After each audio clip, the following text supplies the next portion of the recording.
Hola amigos, bienvenidos a este video tutorial donde podrán conocer las partes internas del computador y sus funciones.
Como lo prometido es deuda, solo nos queda decirles manos a la obra.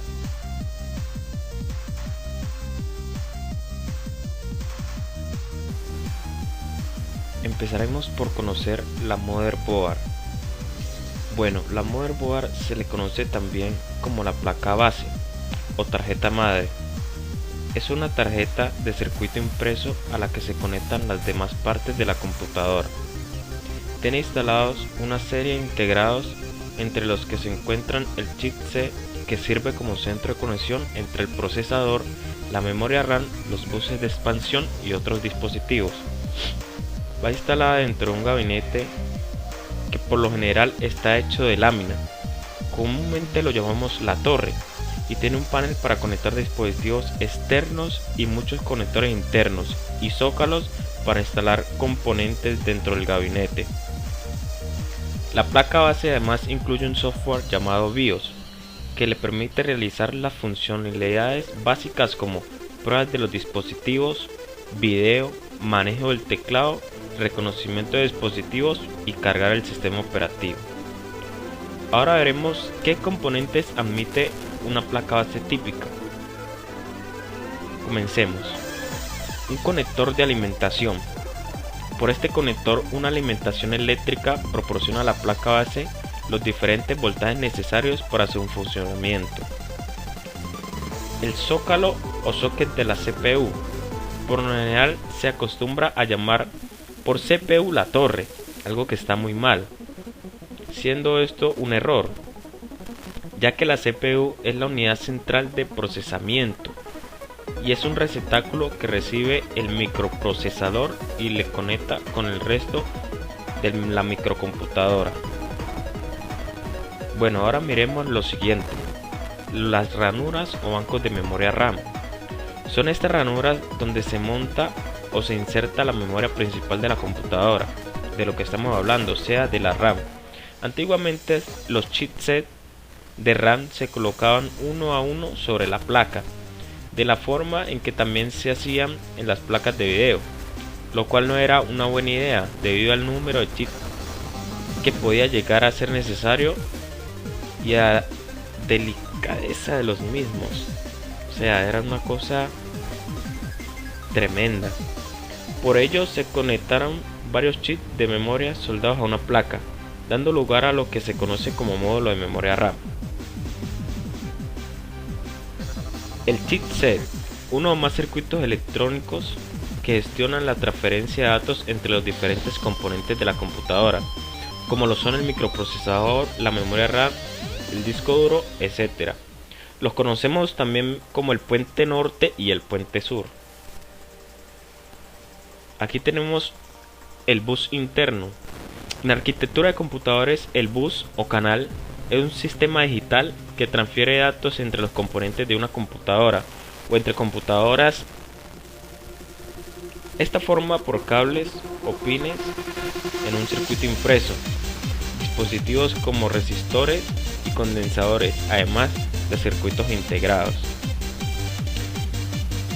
Estos son los conectores externos de la placa base, donde encontramos los siguientes: los puertos PS2, que nos sirven para conectar el mouse y el teclado. el puerto serie o DB9. Este puerto servía para conectar dispositivos antiguos, tales como el teclado, antiguos teclados. El puerto paralelo se utilizaba para la conexión de antiguas impresoras. El conector VGA se utiliza para la conexión de monitor de la computadora. Los puertos USB sirven para conectar periféricos recientes, por ejemplo una memoria USB, discos duros externos, unidades de CD o DVD. El conector RJ45 se emplea para la conexión de una red informática. Los conectores multimedia. En ellos podemos conectar dispositivos de audio tales como altavoces o micrófonos.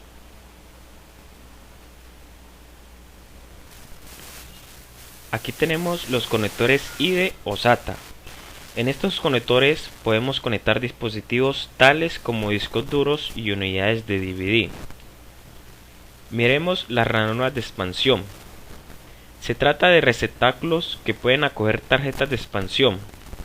Estas tarjetas se utilizan para agregar características o aumentar el rendimiento de un computador. Por ejemplo, una tarjeta gráfica se puede añadir a un computador para mejorar el rendimiento de la pantalla 3D en el monitor. Estas ranuras pueden ser de tipo ISA, una interfaz antigua, PCI y la más reciente PCI Express. A continuación, veremos los diferentes tipos de hardware que contiene la torre. El microprocesador. El procesador o CPU, unidad central de procesamiento, como ya lo habíamos dicho antes, es, por decirlo de alguna manera, el cerebro del ordenador o del computador. Permite el procedimiento o el procesamiento de información numérica, es decir, información ingresada en formato binario, así como la ejecución de instrucciones almacenadas en la memoria. También existen los tipos de microprocesadores multinúcleo. Son aquellos que combinan dos o más núcleos independientes en un solo paquete. A menudo es un solo circuito integrado, pero cabe resaltar, para que lo tengan muy presente, que no son dos procesadores, sino que son dos o más núcleos trabajando a una misma frecuencia. El disipador de calor. Este componente lo que hace es expulsar o disipar el calor que produce el microprocesador para regular su temperatura. Miremos los discos duros. Un disco duro es un disco magnético en el que puede almacenar datos de un computador. El disco duro es la parte de tu ordenador que contiene la información electrónica, donde se almacenan todos los programas o software del computador. Es uno de los componentes del hardware más importantes dentro de tu computador. El término duro se utiliza para diferenciarlo de los discos flexibles o disquete. Los discos duros pueden almacenar mucho más datos y son más rápidos que los disquetes. Por ejemplo, un disco duro puede llegar a almacenar más de 2000 GB, o sea, 2 teras.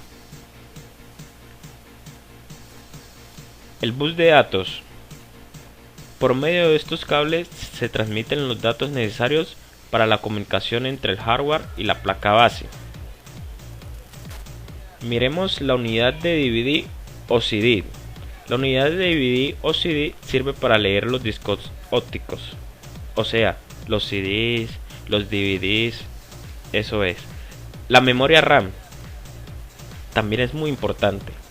La memoria RAM o la memoria principal es donde el computador guarda los datos que está utilizando en el momento presente.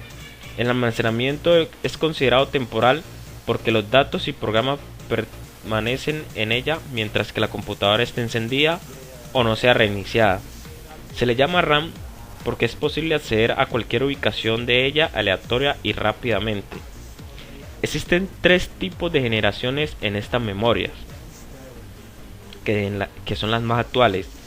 Está la memoria DDR. Este tipo es el más antiguo en estas memorias y su velocidad real es de 133 MHz.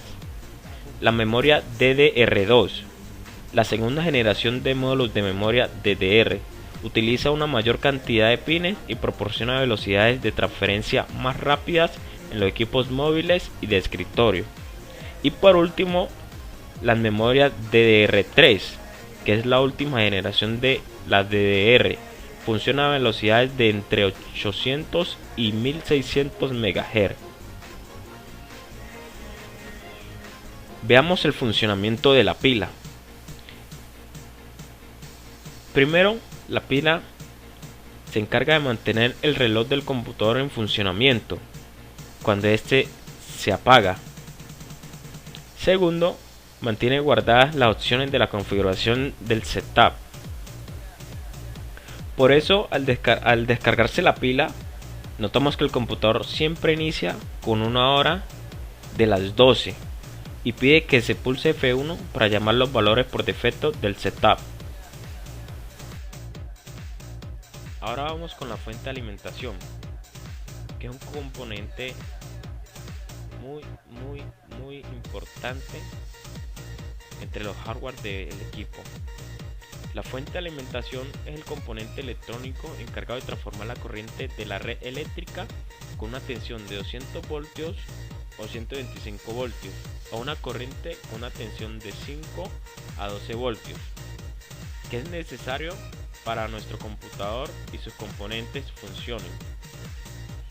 Cuando abrimos el gabinete del computador o la torre, podemos encontrarnos con dos tipos de fuentes. Existen las AT y las ATX.